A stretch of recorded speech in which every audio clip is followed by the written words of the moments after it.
Welcome to this issue of CCC Trends. Recent data from Burbio and Castle Systems show that as in-person schooling has largely returned, but many businesses continue to keep their employees working remotely. With fewer people commuting to work each day, but driving kids to school and taking more trips during the middle of the day, daily trips have begun to increase again, with trips in March of 2021 now exceeding daily trips in March of 2019. So, with more people on the road, but fewer on the road during historic peak rush hour times, does automotive claims data suggest different driving patterns are still in place? Our article this month discussed the shift that we have seen in a pre-COVID seasonal pattern that was based on the primary impact of the lost vehicle. Historically, volume share for side impacts and other impacts such as rollovers experienced little seasonal change, while front impacts increased in volume share during the winter months and then fell in the summer months. In April of 2020, however, that pattern changed.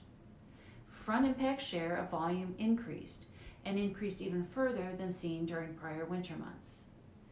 At the same time, rear impact share of volume fell, and side impacts saw a sizable increase in April of 2020 and have stayed elevated through March of 2021.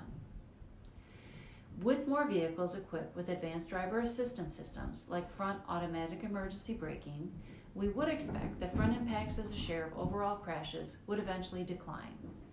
However, the data since the start of the pandemic has seen the opposite and also potentially underscores the trend of traffic moving at higher speeds, where most ADAS is not able to avoid a crash altogether.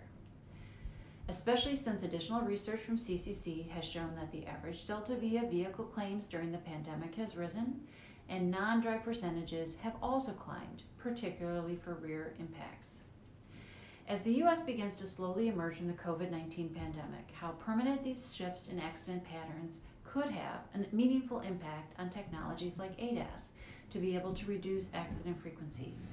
The ADAS system front AEB has been shown to help reduce accident frequency for direct front to rear impacts that, according to NHTSA, historically accounted for 33% of all accidents. Historically, however, traffic has been more congested and travel speeds significantly lower. It's difficult to predict just how much of what has changed due to the pandemic remains permanent. What we can say is that the changes in traffic flows during the pandemic have led to shifts within the auto claims mix that will either revert or remain based on the permanency of those changes. Thank you for joining us for this issue of CCC Trends.